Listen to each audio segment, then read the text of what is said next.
A short time ago, the United States military began major combat operations in Iran. Our objective is to defend the American people by eliminating imminent threats from the Iranian regime, a vicious group of very hard, terrible people. Its menacing activities directly endanger the United States, our troops, our bases overseas, and our allies throughout the world. For 47 years, the Iranian regime has chanted death to America and waged an unending campaign of bloodshed and mass murder, targeting the United States, our troops, and the innocent people in many, many countries. Among the regime's very first acts was to back a violent takeover of the U.S. Embassy in Tehran, holding dozens of American hostages for 444 days. In 1983, Iran's proxies carried out the Marine barracks bombing in Beirut that killed 241 American military personnel. In 2000, they knew and were probably involved with the attack on the USS Cole. Many died.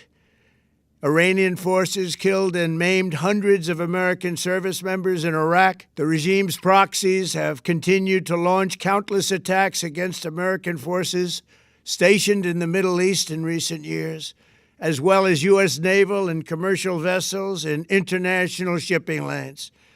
It's been mass terror, and we're not going to put up with it any longer. From Lebanon to Yemen and Syria to Iraq, the regime has armed, trained, and funded terrorist militias that have soaked the earth with blood and guts. And it was Iran's proxy, Hamas, that launched the monstrous October 7th attacks on Israel, slaughtering more than 1,000 innocent people, including 46 Americans, while taking 12 of our citizens hostage. It was brutal, something like the world has never seen before. Iran is the world's #1 state sponsor of terror and just recently killed tens of thousands of its own citizens on the street as they protested. It has always been the policy of the United States, in particular, my administration, that this terrorist regime can never have a nuclear weapon. I'll say it again, they can never have a nuclear weapon. That is why in Operation Midnight Hammer last June, we obliterated the regime's nuclear program at Fordow, Natanz, and Isfahan. After that attack, we warned them never to resume their malicious pursuit of nuclear weapons, and we sought repeatedly to make a deal. We tried. They wanted to do it. They didn't want to do it. Again, they wanted to do it. They didn't want to do it. They didn't know what was happening. They just wanted to practice evil. But Iran refused, just as it has for decades and decades. They've rejected every opportunity to renounce their nuclear ambitions, and we can't take it anymore.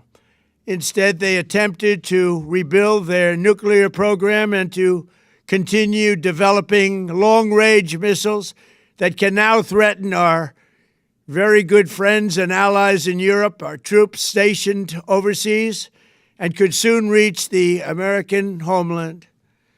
Just imagine how emboldened this regime would be if they ever had and actually were armed with nuclear weapons as a means to deliver their message. For these reasons, the United States military is undertaking a massive and ongoing operation to prevent this very wicked, radical dictatorship from threatening America and our core national security interests. We are going to destroy their missiles and raise their missile industry to the ground. It will be totally, again, obliterated. We're going to annihilate their Navy. We're going to ensure that the region's terrorist proxies can no longer destabilize the region or the world and attack our forces and no longer use their IEDs or roadside bombs, as they are sometimes called, to so gravely wound and kill thousands and thousands of people, including many Americans. and we will ensure that Iran does not obtain a nuclear weapon. It's a very simple message. They will never have a nuclear weapon. This regime will soon learn that no one should challenge the strength and might of the United States Armed Forces.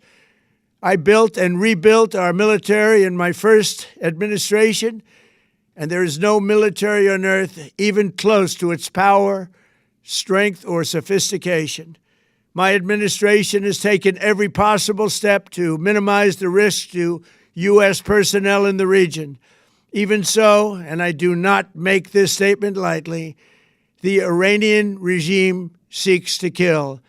The lives of courageous American heroes may be lost, and we may have casualties. That often happens in war.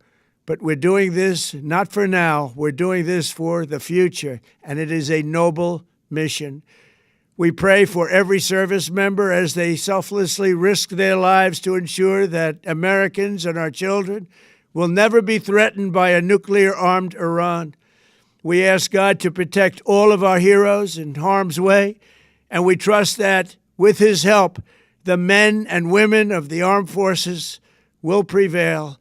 We have the greatest in the world, and they will prevail. To the members of the Islamic Revolutionary Guard, the armed forces, and all of the police, I say tonight that you must lay down your weapons and have complete immunity, or, in the alternative, face certain death.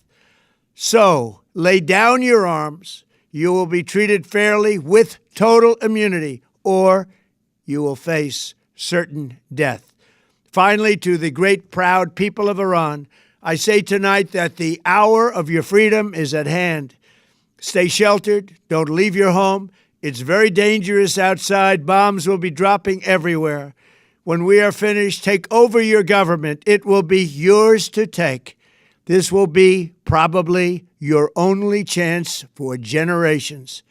For many years, you have asked for America's help, but you never got it.